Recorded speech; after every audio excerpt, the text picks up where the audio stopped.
দাদা, এই দীর্ঘ দেশ স্বাধীনের পরে পশ্চিমবাংলায় প্রথম শ্যামাপ্রসাদ মুখোপাধ্যায়ের জন্মদিন বাংলায় আপনারা উদযাপন করছেন, কি বলবেন? পশ্চিমবাংলায় এই প্রথম আমরা উদযাপন করছি না, আমরা প্রত্যেক বছরই করে থাকি।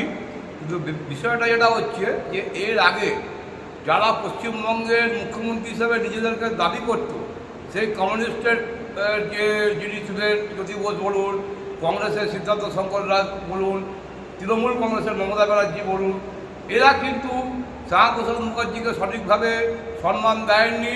এবং কি আমরা যেভাবে খুব বাধা বিঘ্নির মধ্যে দিয়ে এই এতগুলো বছর আমরা শ্যামাপ্রসাদ মুখার্জির জন্মদিন পালন করে এসেছি, কিন্তু আজকে মানুষের আশীর্বাদে 70 বছর পর যে আজকে পরিবর্তন পশ্চিমবাংলা হয়েছে, আজকের যে পরিস্থিতি, সেই পরিস্থিতিতে কিন্তু আজকে আমরা খুব খুশি মনে, খুব আনন্দ সহকারে সারা পশ্চিমবাংলা জুড়ে আজকে কিন্তু আমরা শ্যামাপ্রসাদ মুখার্জির জন্মদিন পালন করতে পারছি। এটাই পশ্চিমবঙ্গের বর্তমান সরকারের যে সুন্দর একটা ভাবনা, এটা প্রতিষ্ঠা পেয়েছে। আপনার নাম? আমার নাম মলয় দাস, আমি হচ্ছি সহসভাপতি দক্ষিণ কলকাতা জেলা এসসি মোর্চার, ভারতীয় জনতা পার্টি। এটা কি কোন মোর্চা থেকে হচ্ছে? এটা হচ্ছে এসসি মোর্চা। এসটি মোর্চা। ধন্যবাদ দাদা। বলুন, অল্প করে বলুন না, অসুবিধা কী আছে, মিডিয়া আছে, নামটা কি দাদা কি বলবেন? আজকে একটা সুন্দর মুহূর্ত, সুন্দর অনুষ্ঠান।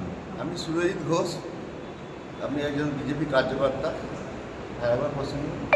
হ্যাঁ, মানে আজকের এই যে মুহূর্ত, যেটা আপনারা দীর্ঘদিন ধরে পাননি, এইভাবে করেননি আপনারা, যেটুকু করেছেন নিজের আয়ত্তের মধ্যে, কিন্তু সরকারিভাবে আজকে যে আপনারা এই শ্যামাপ্রসাদ মুখোপাধ্যায় আবির্ভাব দিবসটা পালন করতে পারছেন, সেই বিষয়ে আপনি কী বলবেন? দেখুন, এটা সত্য যে আমরা আগে প্রচণ্ড ভয়ে থাকতাম, কেননা আগের সরকার যারাই ছিলেন দীর্ঘ 34 বছরের বাম জামানারা, এবং এখন যে এর আগে সরকার যে 15 বছরের তৃণমূল কংগ্রেস, এরা কি এমনভাবে আমাদের দাবি রেখেছিল, যা আমাদের ডাক্তার শ্যামাপ্রসাদ মুখোপাধ্যায় যে আমাদের ভারতবর্ষের গর্ব, বাঙালির গর্ব, সেই জায়গাটাকে থেকে ওনারা আমাদেরকে সবসময় বিচ্ছিন্ন করে রেখেছিলেন। এবং ইনি যে আজকে আমাদের কি করে গেছেন, আমরা এখন মানে হারে টের পাচ্ছি যে সত্যি কথা, আমরা আজকে যে পজিশানে এসেছি, যে এটা আমাদের গর্বের বিষয় যে আমরা সবাই মিলে আজকে রাস্তায় নেমে প্রতিবাদ করছি, যে কোনো ব্যাপারে আমরা তার প্রচারে অংশগ্রহণ করতে পারছি, এবং ওনার এই অবদানের জন্য আমরা সত্যি কৃতজ্ঞ। ধন্যবাদ। দেবব্রত ঘোষ, আমি কোর্ট মণ্ডল 3 একজন সাধারণ সদস্য। তো আজকে মানে বাঘের পেটে বাঘেরই জন্ম হয়। স্যার আশুতোষ মুখোপাধ্যায় বাংলার বাঘ ছিলেন, তার পেটে বাঘই জন্মগ্রহণ করেছিল।